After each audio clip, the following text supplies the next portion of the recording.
Chapter number 2 algebra और उसके जो सब डोमेन है नंबर सीक्वेंस और पैटर्न्स। ठीक है, अब आपको ये पता होना चाहिए नंबर सीक्वेंस और पैटर्न क्या चीज़ है। ठीक है, a number sequence is a list of a number arrange in a specific order according to rule और पैटर्न। ठीक है, मतलब कि नंबर सीक्वेंस बेसिकली नंबर्स ही की लिस्ट होती है मगर वो किसी पैटर्न और रूल को फॉलो कर रहे होते हैं। ठीक है ना, जैसे अब यहाँ पर देखिए 2 4 6 8। अब अगर मैं चाहूँगी कि मुझे 4 मिल जाए तो मैं 2 के साथ क्या ऐड करूँ तो वो मेरे पास 4 आ जाए। तो मैंने 2 ऐड करूँगी तो मेरे पास 4 आ जाएगा। 4 में 2 ऐड किया तो 6 आ जाएगा। 6 में 2 ऐड किया तो 8 आ जाएगा। 8 में 2 ऐड किया तो आपके पास नेक्स्ट नंबर आ जाता है 10। ठीक है, तो ये जो आप रूल लिख रहे हैं, ठीक है, ये आपके पास जो है ये बेसिकली एक पैटर्न है। ठीक है ना, आप इस पैटर्न के करते करते करते एक बहुत बड़ी सीक्वेंस बना सकते हैं नंबर की। ठीक हो गया। फिर अब आपके पास दूसरा देखिए 1 का स्क्वायर 2 का स्क्वायर 3, इस तरह कंसेक्टिव नंबर्स का आप स्क्वायर लें तो स्क्वायर नंबर्स हैं। ठीक है, तो रूल आपने क्या लिखा, पैटर्न क्या फॉलो करें, आप हर नंबर का स्क्वायर ले रहे हैं। ठीक है, आप अगला नंबर लिख सकते हैं 5 का स्क्वायर। ठीक हो गया। फिर अब आप देखो 5 10 20 40 80 आपके पास कैसे नंबर्स हैं। ठीक है, मैं 5 को किस नंबर से मल्टीप्लाई करूँ कि 10 आ जाए, तो मैं 2 से मल्टीप्लाई करूँगी तो 10 आएगा। 10 को 2 से 20, 20 को 2 से 40, 40 को 2 से 80 और 80 को 2 से आपके पास आ जाता है 160। पैटर्न क्या फॉलो कर रहा है, रूल क्या फॉलो कर रहा है कि मल्टीप्लाई कर रहा है हर एक नेक्स्ट डिजिट को ऑब्टेन करने के लिए वही प्रीवियस डिजिट को 2 से मल्टीप्लाई करके। ठीक है ना, तो एक पूरा नंबर का एक सीक्वेंस आ जाएगा और रूल और पैटर्न ये फॉलो जो करता है वो आपके आगे मैंने यहाँ पे शो कर दी। ठीक है, अब आपको नंबर सीक्वेंस और पैटर्न और रूल का मतलब समझ आ गया होगा। ठीक है, अब number sequence is an order set of numbers in which each number is called a term. ठीक है, अब ये एक सेट ऑफ नंबर है और बहुत एक ऑर्डर में लिखा गया होता है। ठीक है, क्योंकि वो किसी न किसी पैटर्न को फॉलो कर रहा होता है और उसमें हर एक नंबर को टर्म्स कहते हैं, यानी फर्स्ट टर्म है, सेकंड टर्म है, थर्ड टर्म है, या फोर्थ टर्म है और इस तरह nth टर्म चलती जाती है। ठीक है, अब इसमें हम क्या करते हैं, इसमें कुछ एक टर्म्स हम यूज़ करते हैं वो मैं आपके साथ डिस्कस करती हूँ। जैसे कि अगर मैं A2 को A1 से सब्ट्रैक्ट करूँगी तो उसको मैं D से शो करूँगी। ठीक है, इसी तरह अगर A3 को A2 से सब्ट्रैक्ट करूँगी तो उसको भी मैं D से शो करूँगी। A4 को A3 से सब्ट्रैक्ट करूँगी तो वो भी D का कहलाएगा। अब अगर आप देखें तो हर तरफ 8 को अगर 4 से सब्ट्रैक्ट किया तो 4 आ गया। ठीक है, 12 को 8 से सब्ट्रैक्ट किया तो भी 4 आ गया। 16 को 12 से सब्ट्रैक्ट किया तो भी 4 आ गया। आप देख रहे हैं हर तरफ एक ही नंबर आ रहा है, तो इसका मतलब है कि हर नंबर कॉमन नंबर, एक ही जैसा नंबर आ रहा है, कॉमन नंबर आ रहा है। मगर आया कैसे, डिफरेंस है, तो इसलिए हम इसको कहते हैं कॉमन डिफरेंस। तो हर एक जो आपके पास जैसे कि पिछला टर्म है उसको फर्स्ट टर्म से जो है सब्ट्रैक्ट किया जाता है। ठीक है क्या, जिसको A2 माइनस A1 भी कह सकते हैं, A3 माइनस A2 भी कह सकते हैं। हर छोटे को बड़े वाले नंबर से आपने सब्ट्रैक्ट करना होता है। ठीक हो गया, यानी कि मैं कहूँ कि सेकंड टर्म को थर्ड से, सेकंड टर्म को फर्स्ट टर्म को सेकंड से और जो है सेकंड टर्म को थर्ड से, इस तरह से आपने सब्ट्रैक्ट करना होता है। लिख के ज़्यादा आपको समझ आ जाएगा। ठीक है, 8 माइनस 4 आपके पास 4 आ गया। A1 फर्स्ट टर्म है, n पोजीशन को बता रहा है कि ये फर्स्ट पोजीशन पर है, सेकंड थर्ड कौन सी पोजीशन पर है। ठीक है, और वो वैल्यू आपकी बदलती जाती बढ़ती जाती 1 2 3 4 एंड सो ऑन। an बताता है nth टर्म। ठीक हो गया, मतलब कि कौन सी टर्म तक आपको अप्रोच करना है। ठीक है, फर्स्ट टर्म तक, सेकंड टर्म तक, थर्ड टर्म तक। अब जब हम ये क्वेश्चन करेंगे तो आपको ज़्यादा इन बातों का समझ आएगा। ठीक है ना, अब ये देख ले क्वेश्चन आ गया exercise 2.1 what number is added to make the sequence. अब आप देख के भी इसको बता सकते हैं और मैं मेथड के थ्रू भी आपको बता सकती हूँ। ये आपके पास आ जाता है A1, यानी फर्स्ट टर्म है। मेथड से जाएंगे तो आप चीज़ों को जल्दी सीखेंगे और ये आपके पास A4, ये टर्म्स मैंने लिख ली। अब मुझे जो है इनका कॉमन डिफरेंस देखना है। आप A2 माइनस A1 लिखें तो 8 माइनस 4 आ गया तो 4 आ गया। ये अगर आप हर एक का देखें तो यहाँ कॉमन डिफरेंस 4 ही आ रहा है। ठीक है, आपका हर एक का कॉमन डिफरेंस 4 आ रहा है। ये हमें क्या बताता है कि अगर मैं जैसे 4 के साथ मैंने 4 ऐड किया तो 8 आ गया, 8 से 4 ऐड किया, 8 के साथ 4 ऐड किया तो 12 आ गया, 12 के साथ 4 ऐड किया तो 16 आ गया। अब अगर मुझे नेक्स्ट इसमें जो सीक्वेंस को अगर आगे तक लेके जाना है तो मैं क्या ऐड करूँगी, तो मैं इसमें ऐड करूँगी 4। तो ये रूल आपके पास है, मैं रूल लिख देती हूँ कि आपको ये पता हो, ये आपके पास है रूल, क्या है कि रूल लिख दिया add 4 to get the next term. ठीक हो गया ना, ये आपका रूल हो गया टू गेट द। अगर नेक्स्ट टर्म आपको लेनी है तो आप क्या करोगे, आप 4 ऐड करोगे। ठीक है, आप करके देख भी लें। 16 के साथ अगर आप 4 ऐड करेंगे तो आपके पास क्या आ जाएगा, 20। ठीक है, अब यहाँ पे देख लेते हैं, ये फर्स्ट टर्म है, ये सेकंड टर्म है, ये थर्ड टर्म है और ये फोर्थ टर्म है। ठीक है, अब हम कॉमन डिफरेंस देख लेते हैं। A2 को A1 से माइनस कर लेते हैं, 17 माइनस 12। अब अगर आप 17 माइनस 12 करते हैं तो आपका कॉमन डिफरेंस क्या आता है, 5। अब ये हर तरफ अगर आप देखो तो यहाँ भी कॉमन डिफरेंस 5 आ रहा है। ये A3 को A2 से भी करो तो भी 5 आएगा। 27 को 22 को 27 के साथ सब्ट्रैक्ट करो तब भी कॉमन डिफरेंस 5 आएगा। तो हमने रूल्स क्या निकाला कि हम क्या करेंगे, क्योंकि उन्होंने ऐड करने वाला पूछा है कि what number is added to make the sequence, तो हम कहेंगे कि add 5 to get the next term.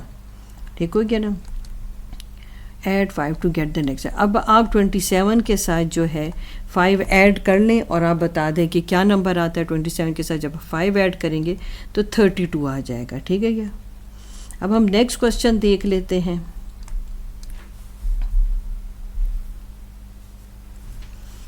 अब आप उसी मेथड के साथ जाएंगे। ठीक है, कि आप हर एक को A1, A2, A3 और A4 ऐसे शो करेंगे। अब आप कॉमन डिफरेंस निकाल ले, A2 माइनस A1। ठीक है, 34 माइनस 28। अब जब आप सब्ट्रैक्ट करेंगे 34 में से 28 आप सब्ट्रैक्ट करेंगे तो आपके पास क्या आ जाएगा, आपके पास 6 आ जाएगा। ठीक है, ये अब हर एक तरफ से आपको 6 ही मिलेगा। 28 माइनस 34 भी 6 आएगा। 34 माइनस यानी कि 40 में से 34 सब्ट्रैक्ट करें तब भी 6 आएगा। और इस तरह आप 46 में से 40 सब्ट्रैक्ट करें तो भी 6 आएगा। यानी ये मैंने आपको बताया कि आप फार्मूला को यहाँ पर 3 और 2, यहाँ पर 4 और 3 भी करके कर सकते हैं। ठीक है, अब आपको क्या पता चला कि आपके पास जो है 6 अगर आप ऐड करेंगे तो आपको नेक्स्ट टर्म मिल जाएगा। ठीक है, अगर आप 46 के साथ 6 ऐड करें तो आपके पास नेक्स्ट टर्म क्या आ जाता है, 52। इस तरह मज़ीद ऐड करते जाएंगे तो आपकी ये पूरी जो नंबर सीक्वेंस है आगे तक जाती जाएगी। ठीक है, तो आप लिख सकते हैं रूल आपने क्या लिखा कि ऐड, आपने क्या ऐड किया, add 6 to get the next term. ठीक है, तो अब हम to get the next term, इस तरह आप हर एक का रूल भी मेंशन कर सकते हैं। अब आपके पास आ गया A1 fourth part, A2, A3 और A4। ठीक है, अब कॉमन डिफरेंस आप ले लेंगे A2 माइनस A1। ठीक हो गया, A2 आपके पास 106 है और जो आपके पास A1 है वो 101 है। ठीक है, अब आप सब्ट्रैक्ट करेंगे तो आपके पास आ जाएगा 5। इसका मतलब है कि मुझे अगर नेक्स्ट टर्म लेना है तो मुझे क्या करना होगा, 116 के साथ 5 ऐड करना होगा, यानी 116 के साथ 5 ऐड करना होगा। जब आप 5 ऐड करोगे तो 121 आ जाएगा और आप रूल में ये बात मेंशन करोगे कि add 5 to get the next term. यानी अगर आपको नेक्स्ट टर्म लेना है और सीक्वेंस को आगे तक लेके जाना है तो फिर आपको क्या करना होगा, आपको 5 ऐड करना होगा। Question number 2, what number is multiplied to make the sequence. ठीक है, अब 3 के साथ किस नंबर को मल्टीप्लाई करूं कि आपके पास 6 आ जाए। ठीक है, वो है आपके पास 2।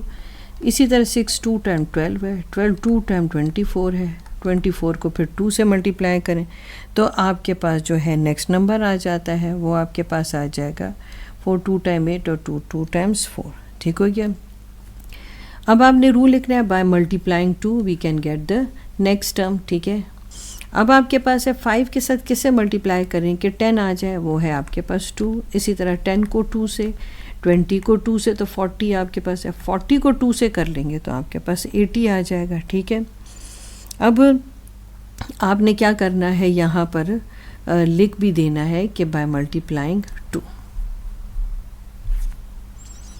अब आपके पास आ गया 6 को आप किस नंबर से मल्टीप्लाई करें कि आपके पास आ जाए 18 है, 3, फिर 18 को 3 से तो 54, 15 को 3 से तो 162 और फिर 162 को आप 3 से करेंगे तो आपके पास आ जाएगा 6 8 4 यानी 486। तो बाय मल्टीप्लाइंग 3। ठीक हो गया। अब आपके पास आ गया नेक्स्ट क्वेश्चन, इसको 7 को किससे मल्टीप्लाई करो कि 14 आ जाए, तो वो है 2।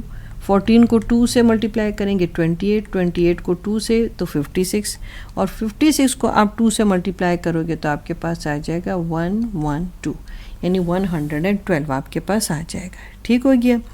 अब आप यहाँ रूल भी लिख सकते हैं, by multiplying 2 we can get the next term. ठीक हो।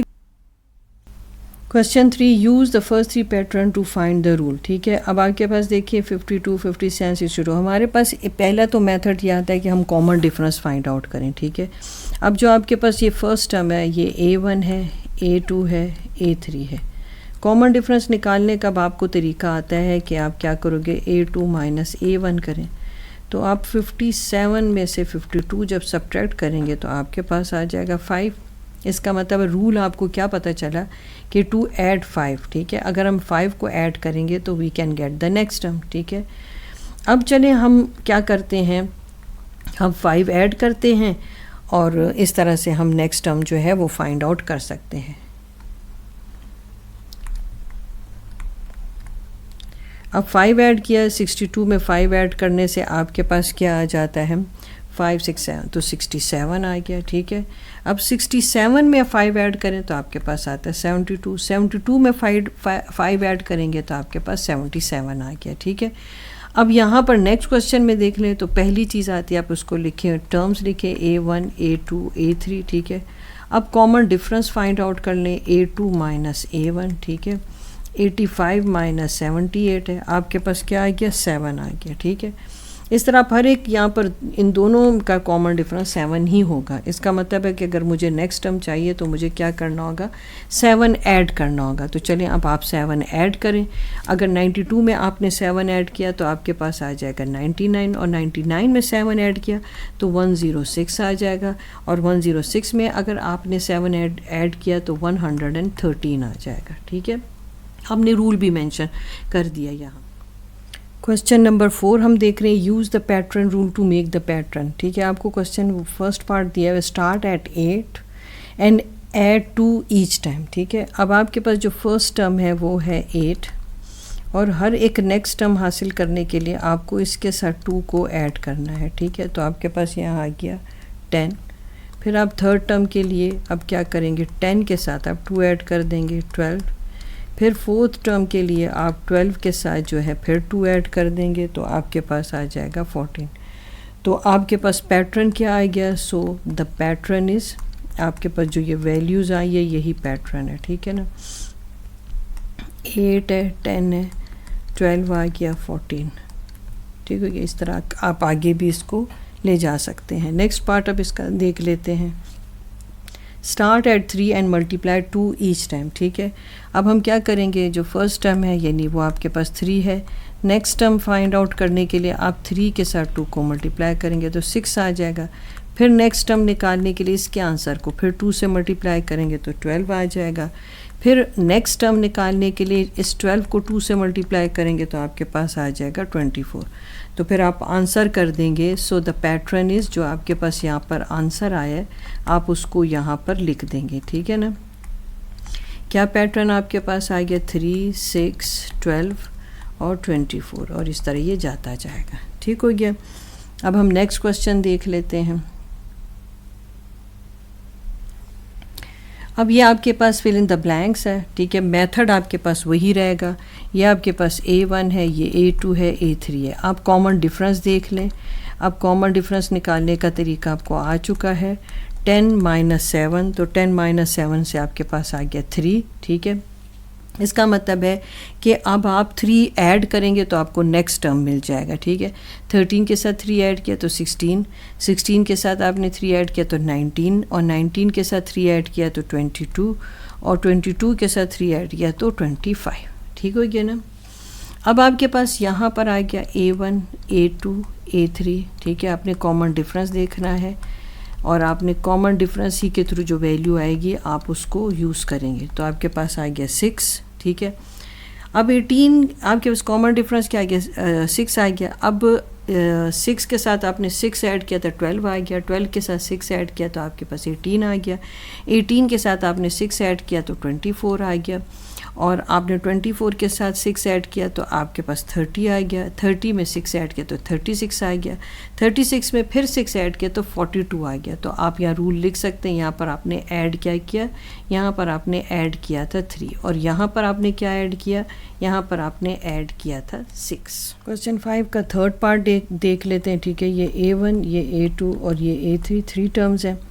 अब कॉमन डिफरेंस आप निकालें उसी मेथड से A2 माइनस A1। आपने ये नहीं सोचना है कि A2 छोटा है और वो मुझे पहले लिखना है, बाद में बड़ी वैल्यू लिखनी है, ठीक है। जैसे ये फार्मूला आप ऐसे ही रहने दें। आपके पास क्या आ गया, -3, ठीक है। अब आप क्या करोगे कि आपको नेक्स्ट टर्म मिले, ठीक है। अब आपने देखिए, मैं आपको यहाँ से बताना शुरू करती हूँ। जब आप ना देखिए यहाँ से यहाँ मैं लिखूँगी तो फिर आपको जल्दी समझ आएगा, ठीक है।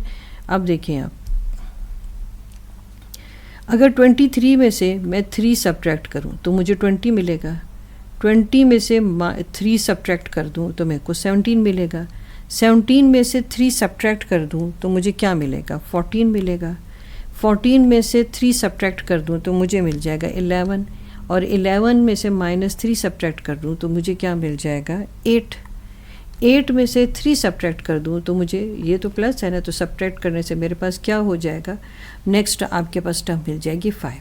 तो यानी कि आपके पास रूल क्या था कि आपने माइनस इन सब वैल्यू में से जो 3 था उसको आपने सब्ट्रैक्ट किया, ठीक हो गया।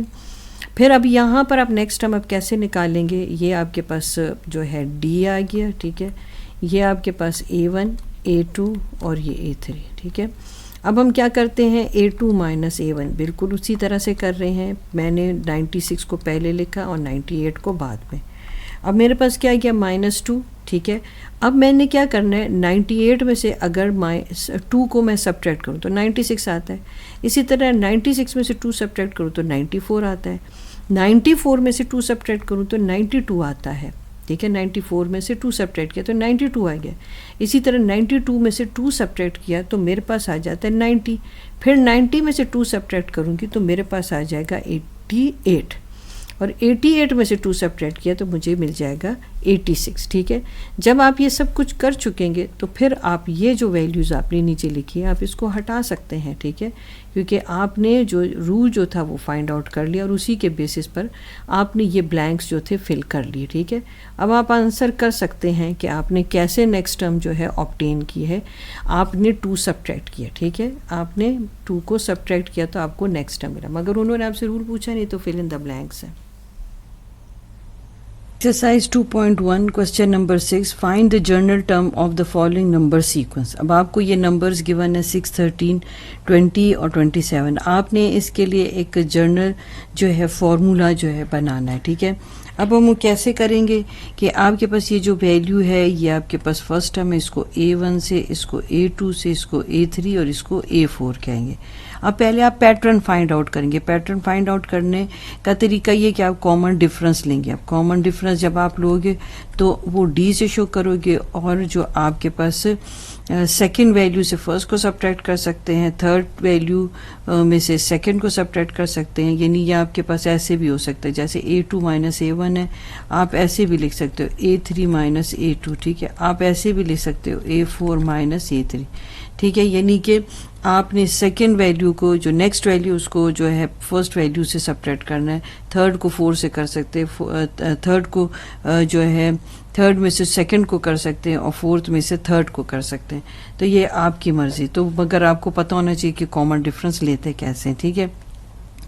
अब हम क्या करेंगे, 13 माइनस 6 कर लेंगे। 13 माइनस 6 आपके पास आ जाता है 7। फर्स्ट टर्म आपके पास आ गई है A1 और वो है 6। अब जनरल टर्म फार्मूला आप कैसे लिखोगे, AN is equals to A1 plus n-1 और D, ठीक है। अब आपने क्या करना है, इसमें वैल्यू सब्स्टिट्यूट करनी है। A1 की आपके पास वैल्यू 6 आ गई, आपके पास जो है D की वैल्यू ने कॉमन डिफरेंस की वैल्यू 7 आ गई। आप ब्रैकेट्स ओपन करें, 7 को n से मल्टीप्लाई करें 7n, 7 को 1 से मल्टीप्लाई करें तो -7। अब आप पहले लिख लें 7n, फिर -7 और फिर +6, ठीक है। अब आप इसे सब्ट्रैक्ट करें तो आपके पास आ जाएगा 7n और -1। तो आपके पास क्या बनी, जो जनरल टर्म फार्मूला में आपके पास जनरल टर्म क्या बना, an is equals to 7n minus 1, ठीक हो गया। ये आपके पास जनरल टर्म फॉर्म हो गई है। अब नेक्स्ट पार्ट देख लेते हैं। सेकेंड पार्ट में आपके पास ये value a1, a2, a3, a4, अब हम पैटर्न फाइंड आउट करते हैं, वो कॉमन डिफरेंस से हम निकालेंगे, ठीक है। अब 7 माइनस 5 आप करोगे, 7 माइनस 5 से आपके पास 2 आता है, फर्स्ट टर्म आपके पास 5 है। अब ये वैल्यू आप इसमें सब्स्टिट्यूट करें, वो a1 की जगह 5 आ गया और d की जगह आपके पास आ गया 2। अब आप ब्रैकेट्स ओपन कर लें तो 2n से मल्टीप्लाई होगा तो 2n और 1 से मल्टीप्लाई होगा तो -2। अब आप इसे ऑर्डर में लिख लें, 2n प्लस 5 और -2 है। अब आपके पास आ गया 2n, साइन डिफरेंट है तो आप सब्ट्रैक्ट कर लें तो आपके पास ये जनरल टर्म जो है फॉर्म हो चुकी है, an is equals to 2n plus 3। अब इसका नेक्स्ट पार्ट आता है, इसमें जो आपके पास first value a1, second a2, फिर a3, a4, pattern find out करेंगे, वो कॉमन डिफरेंस से आपको मिलेगा। a2 आपके पास 9 है और a1 4 है, सब्ट्रैक्ट करेंगे तो 5 आ जाएगा। फर्स्ट टर्म फाइंड आउट करें, वो आपको तैयार मिला हुआ 4 है। अब आप यही वैल्यू इसमें सब्स्टिट्यूट कर दें, a1 4 है। अब d की वैल्यू इसमें सब्स्टिट्यूट करें, वो आपके पास 5 है। 5 को n से मल्टीप्लाई करें तो आपके पास आ जाएगा 5n और -5, ठीक है। अब ऑर्डर में लिखें 5n माइनस 5 प्लस 4। अब ये दोनों नंबर जो है लाइक टर्म्स हैं, आप इसे सॉल्व कर सकते हैं और आपके पास जो जनरल पैटर्न बना है वो an is equals to 5n minus 1, ठीक हो गया। ये आपका यहाँ पर जनरल टर्म फॉर्म हो चुका है। अब हम इसका लास्ट पार्ट देख लेते हैं। लास्ट पार्ट में भी ऐसा ही है, जो आपके पास वैल्यूज दिए उसको first term, second term, third term को a1, a2, a3, a4 से शो करें। अब पैटर्न फाइंड आउट करेंगे तो आप कॉमन डिफरेंस लेंगे, a2 माइनस a1, a2 आपके पास 12 है आपके पास और a1 2 है, सब्ट्रैक्ट करेंगे तो 10 आ जाएगा। फर्स्ट टर्म आपके पास क्या है, a1 2 है। अब वैल्यूज को आप इस फॉर्मूला में जो है यूज करेंगे, a1 की जगह 2 लिखेंगे और d की जगह आपने लिखना है 10। अब ब्रैकेट्स ओपन कर लें, 10 जो है n से मल्टीप्लाई हो जाएगा तो 10n, 10 1 से मल्टीप्लाई हो जाएगा तो -10। अब आपके पास आ गया 10n माइनस आपके पास 10 और प्लस 2 आ गया, कोई साइन नहीं होता तो फिर प्लस होता है 10n। अब आप सब्ट्रैक्ट कर लें तो -8 आ गया आपके पास। तो जो आपके पास जनरल टर्म आया इस क्वेश्चन का, वो आपके पास an is equals to 10n minus 8। यहाँ पर आप an लिख सकते हैं, ठीक है, ये आपको पता है, सही हो गया। ये आपके पास क्वेश्चन यहाँ पर कंप्लीट हो गया। अब हम नेक्स्ट क्वेश्चन की तरफ जाते हैं। अब इसमें उन्होंने क्या कहा है, find 30th term from the following general term. अब आपने क्या करना है, आपने यहाँ 30 लिखना है, जहाँ जहाँ पर n है वहाँ पर आपने 30 लिखना है, ठीक है। तो अब आपने क्या किया, इसको मल्टीप्लाई किया तो ये 60 हो गया, 60 प्लस 1 आपके पास क्या हो गया 61। तो जो 30th टर्म है, यानी जब आप लिखते हैं ना ऐसे करके a1, a2, a3, इस तरह जाते जाते जाते जो 30th प्लेस पर वैल्यू आती है, 30th टर्म पर जो वैल्यू आती है वो 61 है, ठीक हो गया। यानी जब आप इसमें वैल्यूज आप सब्स्टिट्यूट करते जाए ना, 1 से लेके 30 तक जाएंगे आप ना, तो वो आपको हर एक की वैल्यू देगा। तो जो 30 प्लेस पर जो आपके पास वैल्यू है वो 61 है, ठीक है, इसका ये मतलब है।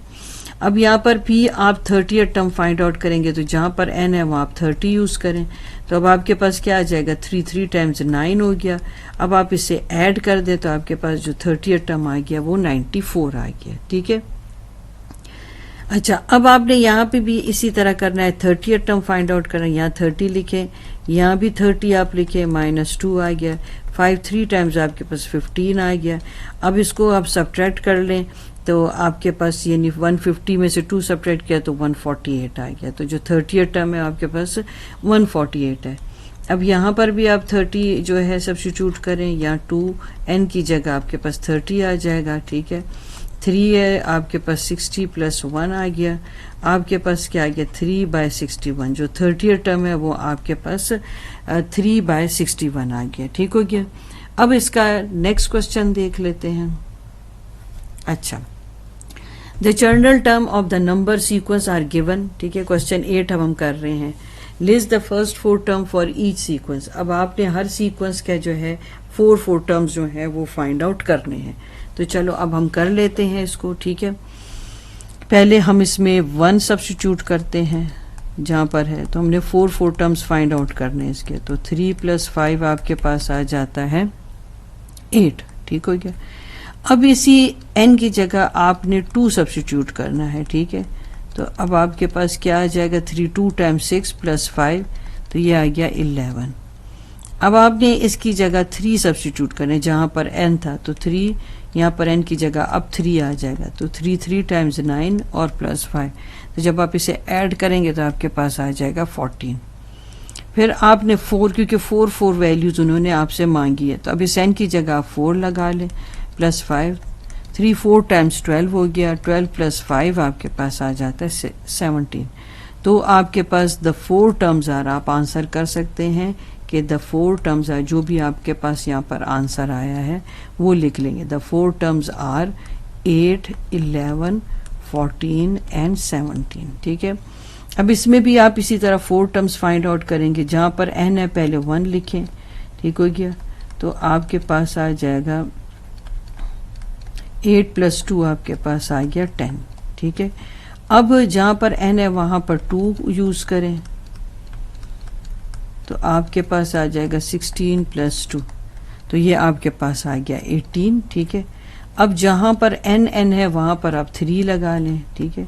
यहाँ पर 3 आ गया आपके पास, यहाँ पर आ गया 24 और यहाँ पर आ गया 2, तो आपके पास आ गया 26। फिर अब आप यहाँ पर n की जगह पर अब आप 4 लगा लें, ठीक है।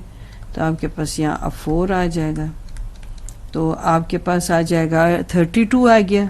32 + 2 आपके पास आ गया 34। तो आपके पास 4 टर्म्स क्या आ गए, ठीक है। तो आप लिख सकते हैं द 4 टर्म्स आर, आपके पास आता है 10 18 26 और 34। उन्होंने 4 टर्म्स आपसे मांगे थे, ठीक हो गया। अब यहाँ पर भी आप 4 टर्म्स फाइंड आउट करेंगे, पहले 1 से स्टार्ट करते हैं। अब यहाँ पर आपने स्क्वायर करना है, अब 1 का स्क्वायर आप करोगे तो 1 ही आ जाएगा और +1, ठीक है। तो आपके पास आ जाएगा 5 + 1 आपके पास आ जाएगा 6। अब आपने क्या करना है, a2 फाइंड आउट करना है। तो जहाँ पर आपके पास n है वहाँ पर आप 2 लगाएं, उसका स्क्वायर करें और 1, ठीक है।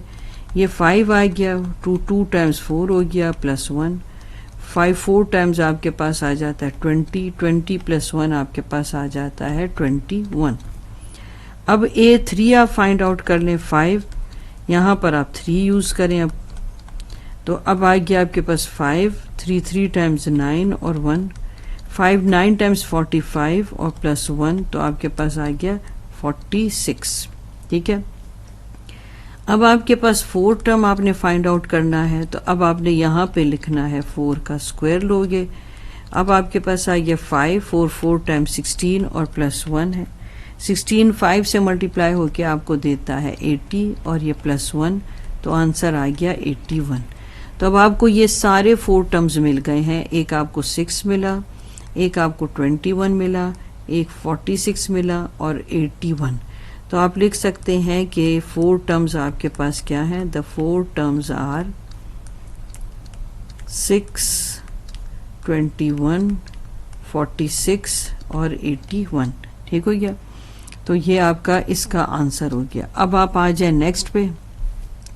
यहाँ पर अब आपने क्या करना है, फिर आप n की जगह 1 ही यूज़ करें। 4 1 आ गया +12, ठीक है। 4 1 × 4 हो गया 12 और आपके पास यहाँ पर आ जाता है 16, ठीक हो गया। अब a2 आपने फाइंड आउट करना है, n की जगह आप 2 लगा लें, तो आपके पास आ जाए 4 2 × 8 और 12, 8 और 12 आप ऐड करेंगे तो आपके पास आ जाएगा 20। अब आपने थर्ड टर्म फाइंड आउट करना है। अब यहाँ पर आप लिख लें 3 इस n की जगह, क्योंकि इस फॉर्मूला को आप हर जगह यूज अप कर रहे हैं, ठीक हो गया। 3 4 × 12 हो गया +12, 12 + 12 आपके पास आता है 24। थर्ड टर्म हो गया। अब 4 टर्म फाइंड आउट करना है। अब आपने ये 4 क्या लिखा और n की जगह भी 4 लिखा। 4 4 टाइम्स आपके पास आ गया 16 + 12 आ गया। अब आप इनको ऐड कर दें तो 28 आ गया। अब ये 3 टर्म्स आपने फाइंड आउट कर लिए, वो आपके पास आ गया 16 फिर था आपके पास 20, फिर था 24, फिर था 28। अब आप लिख सकते हैं कि द 4 टर्म्स आर 16, 20, 24 और 28। ठीक है ना, ये आपने आंसर कर दिया। इसको डिफ्रेंशिएट करने के लिए कि आपको पता चले तो आप इसको यहाँ पर इस तरह से रीड कर सकते हैं। ठीक हो गया, ये आपका क्वेश्चन यहाँ पर कंप्लीट हो जाता है। अब नेक्स्ट क्वेश्चन देख लेते हैं। यहाँ पर अब आपके पास क्या है, a plant that is 17 centimetre tall grow 2 centimetre each week. ठीक है, कंप्लीट द सीक्वेंस, आपने सही सीक्वेंस को कंप्लीट करना है कि 2 वीक्स आपके पास जो है 17 सेंटीमीटर टॉल है और वो जो है ग्रो करता है हर वीक 2 सेंटीमीटर तक वो ग्रो कर जाता है। ठीक है, तो अब आपने बताना है कि how tall will the plant be after 3 weeks and after how many weeks will the plant be 27 centimetre tall. अब आपने 2 ऐड करते जाना है तो आपका आंसर आ जाएगा। ठीक है, कितने 3 वीक्स के बाद 2 ऐड करना है तो आपके पास 5 वीक्स का भी आंसर आ जाएगा। तो चलो हम ऐड करते हैं इसमें। अब 17 के साथ आपने 2 ऐड किया तो आपके पास आ जाता है 19। ठीक है, फिर 19 के साथ आप 2 ऐड करोगे तो आपके पास क्या आ जाएगा 21। फिर 21 के साथ 2 ऐड करोगे, यानी आपने यहाँ पर पैटर्न क्या सीखा कि आपने +2 जो है यानी कि 2 ऐड करना है। फिर 21 के साथ 2 ऐड किया तो 23, यानी कि फर्स्ट का आपको आंसर मिल गया। पहले तो आपने ब्लैंक्स कंप्लीट कर दी 3 वीक्स की। फिर how tall the plant be after 3 weeks, तो 3 वीक्स के बाद कितना टॉल हो जाएगा 23 सेंटीमीटर तक टॉल हो जाएगा। ये सब वैल्यू सेंटीमीटर में है। ठीक है, फिर थर्ड पार्ट इसका देख लें, after how many weeks will the plant be 27 centimetre tall. तो पहले हम इसको फिल करते हैं। 17 में 2 ऐड करो तो 19 आता है, 19 में 2 ऐड करो तो 21 आता है, 21 में 2 ऐड करो तो 23 आता है, 23 में 2 ऐड किया तो 25 आता है, फिर 25 में 2 ऐड किया तो 27 आता है।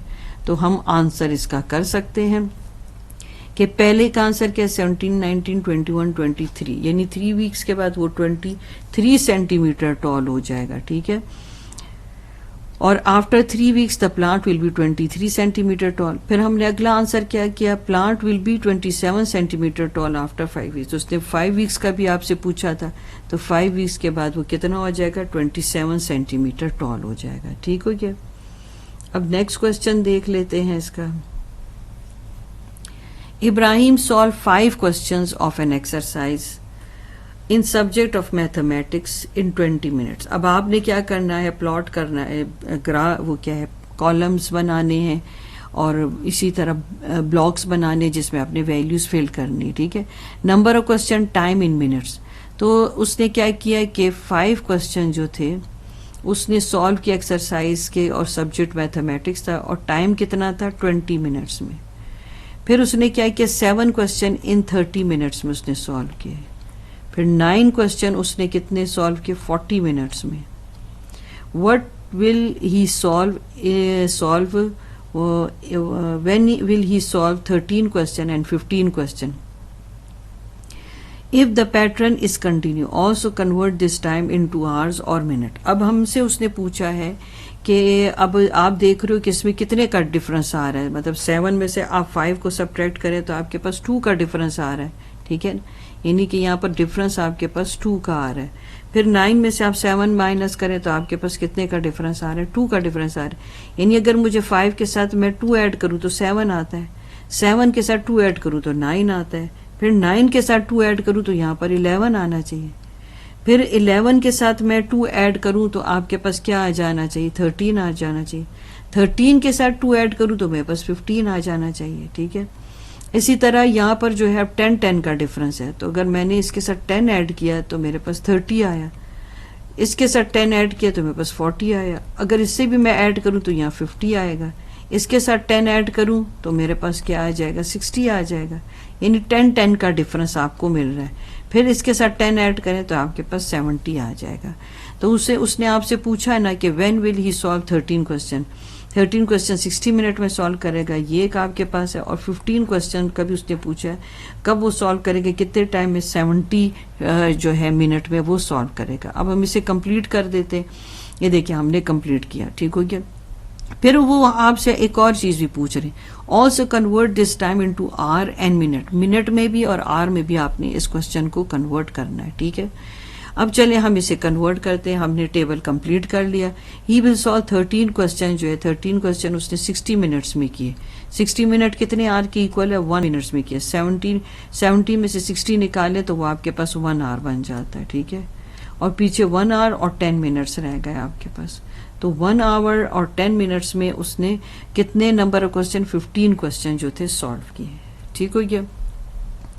अब हम नेक्स्ट क्वेश्चन देख लेते हैं इसी का। अच्छा, अब आ गया अ कंपनी यूज 10 कार्टन्स। अब कंपनी जो है वो 10 कार्टन्स जो है वो यूज कर रही है, ठीक है, to pack balls, ball pack करने के लिए यूज कर रही है। If the company pack 20 balls in first carton, 25 balls in second carton, 30 balls in third carton, and this pattern is continued. Then find the number of balls in 4th, 5th, 6th, 7th, 8th, 9th and 10th cartons. पहला है आपने हर एक जो है 10th तक के cottons में आपने नंबर ऑफ बॉल्स बताने कितने जाएंगे। How many balls are there all together, 10 cartons में टोटल बॉल कितने हैं। The cost of all balls if the price of a ball is ₹18। अगर एक बॉल की प्राइस 18 है तो फिर सारे बॉल्स की भी प्राइस आप बताओगे, ठीक है। चलें अब हम देखते हैं। The number of balls in 4th, 5th, 6th, 7th, 8th and 9th and 10th cottons. तो आपको फर्स्ट जो कार्टन है उसकी जो नंबर ऑफ बॉल्स है वो पता चले वो कितने थे, 20 थे आपके पास, ठीक है। और आपके पास सेकेंड कार्टन में कितने बॉल थे, 25। अब रूल आपने पता कराना है कि मैं आगे पैटर्न कैसे कंप्लीट करूं। 25 में से 20 सब्ट्रैक्ट किया तो 5 आ गया। इसका मतलब है मुझे हर एक वैल्यू के साथ 5 ऐड करना होगा तो नेक्स्ट वैल्यू मुझे मिलेगी। 25 में 5 ऐड करो तो आपको 30 मिलेगा, 30 में 5 ऐड करो तो 35 मिलेगा, फिर 35 में 5 ऐड करो तो 40 मिलेगा, 40 में आप फिर 5 ऐड करो तो 45, 45 में 5 ऐड किया फिर 50, 50 में फिर 5, 55 और 55 में 5 ऐड किया तो 60। तो इस तरह से आपने वो पैटर्न बना लिया है। आपका रूल जो था ये पैटर्न था, ठीक है। आपने पैटर्न फाइंड आउट कर लिया। Number of ball 4th carton में 30 है, number of ball 5th carton में 35 है, 6th कार्टन में 40 है, फिर number of balls 7th carton में 45 है, number of balls 8th carton में 50 है, number of balls in 9th carton में 55 है और number of balls in 10th carton में 60 है। अब आपने क्या करना है, इस नेक्स्ट पार्ट का आंसर करना है कि ये तो पहला आपके पास पोर्शन कंप्लीट हो गया कि आपने वो पैटर्न कंटिन्यू किया। फिर how many balls are all together, सारे बॉल्स कितने बनते हैं, तो अब हम उसको आंसर करते हैं, ठीक है। तो अब हम इसको आंसर करते हैं। तो आपने क्या करना है, इन सबों को ऐड कर देना है। जब आप इन सब जो है 10 कार्टन्स के सब बॉल्स को आप ऐड करोगे तो आपके पास आ जाएगा 425 बॉल्स आ जाएंगे, ठीक है। अब उन्होंने आपसे लास्ट पार्ट में क्या पूछा है कि अगर एक बॉल की प्राइस आपकी 18 है, ठीक है, तो आपके पास 425 बॉल्स की क्या प्राइस होगी। The cost of all balls if the price of a ball is a ball, यानी कि एक बॉल की प्राइस अगर ₹18 है, अ बॉल 1 बॉल की प्राइस 18 है, तो 425 बॉल्स की प्राइस कितनी होगी, आपने सिंपली 18 से मल्टीप्लाई करना होगा। मल्टीप्लाई करने से आपके पास आ जाएगा 7650, ठीक हो गया। 7650 रुपीज आपके पास आ जाएगी उसकी प्राइस, कितने बॉल्स की, 425 बॉल्स की।